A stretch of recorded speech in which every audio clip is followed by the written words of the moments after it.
জেলা প্রশাসক মোহাম্মদ জাহিদুল ইসলাম মিয়ার আর্থিক সহায়তা পেলেন নারায়ণগঞ্জের 4 বাসিন্দা। তারা হলেন সদর উপজেলার মধ্য সোনাপুর এলাকার বিধবা সাবরিনা বেগম, ফতুল্লার একটি পোশাক কারখানায় বাণিজ্যিক কর্মকর্তা জামাল আহমেদ, ফতুল্লার মাঝদারি এলাকার ছাত্র আন্দোলনে আহত যুবক আব্দুস সালাম মুন্না, বন্দরের চিতাশাল স্বল্পের চক এলাকার বয়োবৃদ্ধ মোহাম্মদ বাবুল। এ সময় জেলা প্রশাসকের কার্যালয়ে এই আর্থিক অনুদান প্রদান করেন ডিসি মোহাম্মদ জাহিদুল ইসলাম মিয়া। এ সময় জেলা প্রশাসককে ধন্যবাদও জানান ভুক্তভোগীরা। সাহায্য করে কাম করিস নাই, করতে পারি না, এই স্যারে দেখুন আমার মেয়েটা আমি বিয়ে দিতে পারছি তার সাহায্যের জন্য।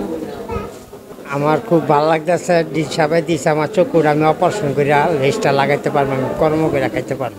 গুলি খাইছি নানগঞ্জ কোর্টের সামনে মাইক্রো স্টান, ঠিক আছে। যে আমার ডাইন পাশের পাও অকর্ম হয়ে গেছিলো, আমি খানপুরে চিকিৎসা করছি, চিকিৎসা তো ঠিক আছে। আপনার মানে আগে যারা আর কি আমাদের লোকটোক অনেকে আমার সহযোগিতা করছে, ঠিক আছে। সহযোগিতার কারণে আমি এখন বাম পাও মনে করেন হাঁটতে পারতেছি। এখন আমার এই যে ডাইন সাইডে আবার কানের লগে একটা বুলেট ছিল, ওটা ওখানে অপারেশন করা নাই। এখন আমি এটা অপারেশন করবো, আমার কাছে কোনো টাকা পয়সা নাই, আর আমার ফ্যামিলিতে কেউ নাই। আমার দুইটা মেয়ে আছে আর আমার একটা বউ, আর ফ্যামিলিতে কেউ নাই। যে আমি যখন চিকিৎসা করবো ওরকম কোনো আমার টাকা নাই। আমি জেলা পরিষদ ডিসি সাহেবের কাছে আমি আবেদন জানাইছি যে স্যার আমার তখন কেউ নেই, আমার চিকিৎসালয়ে আমার স্যার কিছু টাকা সহযোগিতা করেন। তো ইনশাল্লাহ স্যার আমার অনেকগুলো টাকা সহযোগিতা করছে। আলহামদুলিল্লাহ স্যার লাগে আমি ইনশাল্লাহ সারা বছর ইনশাল্লাহ দোয়া করব। NN TV, Narayanganj.